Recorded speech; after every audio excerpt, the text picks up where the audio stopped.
मैं पुष्पेंद्र सिंह आपके अपने यूट्यूब चैनल गुरुजी एजुकेशन पॉइंट में सभी महत्वाकांक्षी छात्र छात्राओं का तहे दिल से स्वागत करता हूं।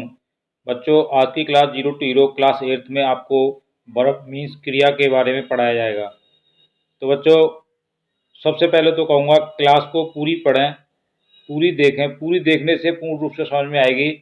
और बच्चों, आज की क्लास बहुत है खास, क्योंकि इसमें कर्ता द्वारा किए जाने वाले कार्य को यानी वर्ब को पूर्ण रूप से बताया जाएगा। ओके बच्चों, लेकिन इसके स्टार्ट करने से पहले हमने क्या करना है, let us repeat last classes study, यानी हमने जो पिछली कक्षाओं में अध्ययन किया है उसको एक बार रिपीट करते हैं ताकि आप लोगों को याद हो सके कि आप लोगों ने क्या क्या यहाँ से स्टडी किया हुआ है। ओके बच्चों, तो क्लास फर्स्ट में आपने क्या सीखा, हिंदी और इंग्लिश अल्फ़ाबेट में अ से ज्ञान तक की अंग्रेजी सीखी और हिंदी से अंग्रेजी बनाना तथा अंग्रेजी से हिंदी बनाना, ये क्लास फर्स्ट में सीखा। ओके बच्चों, नेक्स्ट क्लास आपकी सेकंड में आपने क्या सीखा, वॉवेल्स और कंसोनेंट। हिंदी में कौन कौन से वॉवेल्स तथा कंसोनेंट होते हैं और कितने होते हैं। इसी तरीके से अंग्रेजी में कौन कौन से वॉवेल्स तथा कंसोनेंट होते हैं और कितने होते हैं, क्लास सेकंड में आपने सीखा। तो क्लास थर्ड में आपने ग्रामर की परिभाषा और उसके भावों के बारे में जाना। ओके बच्चों, तो क्लास फोर्थ में आपने पार्ट्स ऑफ स्पीच की परिभाषा और इसके भावों के बारे में जाना। तो क्लास फिफ्थ में definition of grammar, kinds of grammar and it's description के बारे में जाना। बच्चों, क्लास सिक्स में आपने क्या सीखा, definition of pronouns, kinds of pronouns and it's description, ये चीज़ आपने इसमें स्टडी की। इसके बाद क्लास सेवेंथ में आपने definition of adjective and kinds of adjective and it's description के बारे में जाना।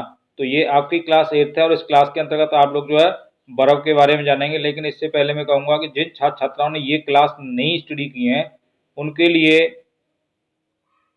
मैं डिस्क्रिप्शन में लिंक प्रोवाइड कराऊंगा, वहाँ से आप स्टडी कर सकते हैं। और या फिर गुरुजी एजुकेशन पॉइंट नाम का चैनल पर जा कर के यूट्यूब में आप इसको वहाँ से भी स्टडी कर सकते हैं। और इस चैनल को सब्सक्राइब करें, लाइक करें और शेयर करें और बेल आइकन को पक्का दबाएं, क्योंकि आने वाली हर क्लास की नोटिफिकेशन आपके पास पहुँचती रहेगी। तो बच्चों, आज की क्लास बड़ी ही खास है। इस क्लास के अंतर्गत हम लोग जो है वर्ब के बारे में सीखेंगे। तो आइए चलते हैं, जानते हैं कि वर्ब मीन्स क्या होता है। तो बच्चों, वर्ब मीन्स होता है क्रिया। हमारा जो सेंटेंस होता है तीन भागों में डिवाइड होता है, सब्जेक्ट, वर्ब और ऑब्जेक्ट, यानी कर्ता, क्रिया, कर्म। और पुराने समय में कहावत भी कही जाती थी कि कर्ता, क्रिया, कर्म और ट्रांसलेशन नरम। और संपूर्ण अंग्रेजी ट्रांसलेशन के ऊपर ही डिपेंड है, जिसे अनुवाद कहते हैं हिंदी में। तो बच्चों, ये वर्ब है, इसके बारे में हम लोग जानेंगे। तो सबसे पहले देखते हैं कि what is verb. Verb means क्या है, क्रिया क्या है।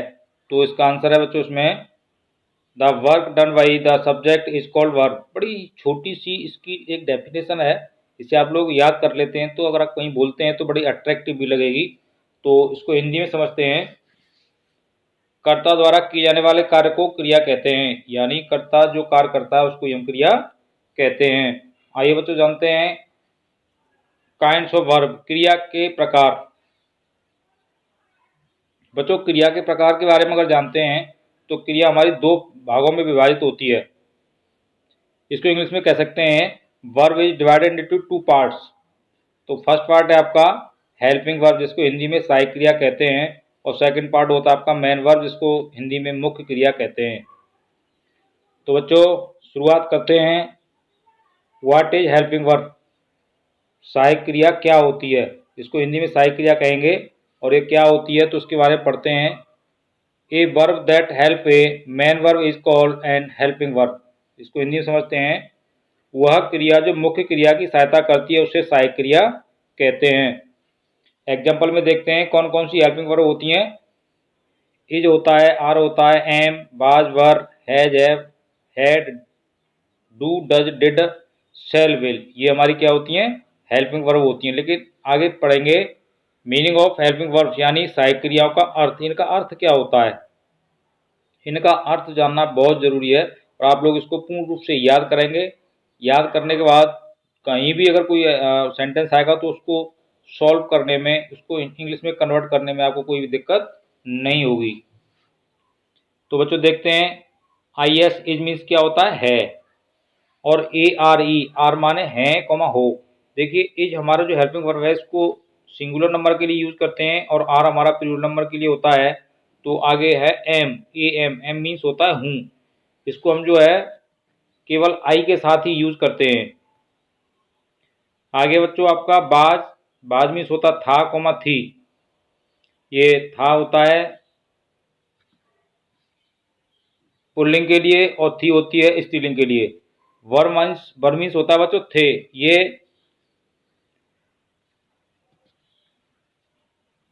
ये जो आपका बहुवचन के लिए यूज करते हैं वर। आगे बच्चों आपका हैज, हैज मीन्स होता है एच ए एस, इसकी स्पेलिंग है। हैज मीन्स होता रखता है, रखती है। पास है, चुका है, चुकी है। और दूसरा है बच्चों आपका इसमें हैव, हैव मीन्स होता रखते हो, पास है, चुके हैं, चुका हूं। ये प्लूरल नंबर के लिए होता है। आगे बच्चों आपका हेड, हेड मीन्स होता रखता था, रखती थी, रखते थे। पास था, पास थी, पास थे। चुका था, चुकी थी, चुके थे। ये हेल्पिंग वर्ब है, इनके ये मीनिंग होते हैं। आगे बच्चों आपका डज, डज मीन्स होता है ता है, ती है, ते है, ताहूं। सिंगुलर नंबर के लिए यूज होता है। आगे बच्चों आपका डू, डू मीन्स होता है ते हो, ती हूं। ये प्लूरल नंबर के लिए यूज होता है।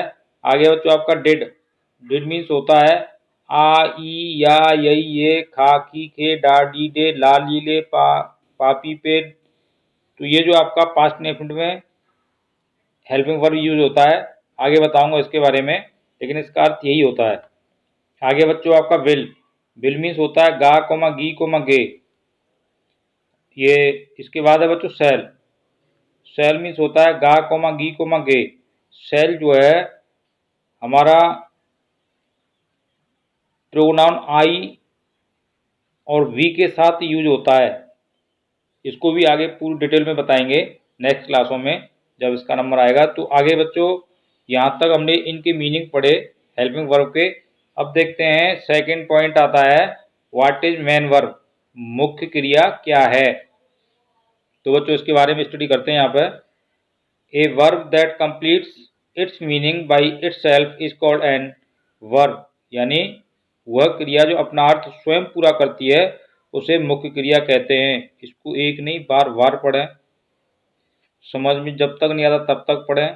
क्लास को पूरी देखें, क्लास पूरी देखने से ही आपको पूर्ण रूप से समझ में आएगी। तो बच्चों यानी वह क्रिया जो अपना स्वयं पूरा करती है उसे मुख्य क्रिया कहते हैं। और बच्चों आगे चलते हैं, आगे एग्जाम्पल में देखते हैं। एग्जाम्पल में मेन वर्ब कौन कौन सी होती हैं आपकी, रीड, टीच, ईट, ड्रिंक और सी। मेरे कुछ जो है मेन वर्ब लिए हैं, इनके अर्थ भी पढ़ते हैं हम लोग यहाँ पे। अर्थ में देखते हैं बच्चों, रीड मीन्स होता है पढ़ना, और टीच मीन्स पढ़ाना, और ईट मीन्स खाता, और ड्रिंक मीन्स पीता, और सी मीन्स देखना। तो यहाँ तक आप लोगों को ये वर्ब के बारे में बताया गया। आप इस क्लास को पूर्ण रूप से देखें, दोस्तों को शेयर करें, लाइक करें, और जिन बच्चों ने इसे सब्सक्राइब नहीं किया चैनल को सब्सक्राइब करें और बेल आइकन दबा के ऑल पर क्लिक कर दें ताकि आने वाली हर क्लास की नोटिफिकेशन आपका पहुंचती रहे। तो बच्चों thank you very much to watch this class and go success to read and write and take more marks in our examination.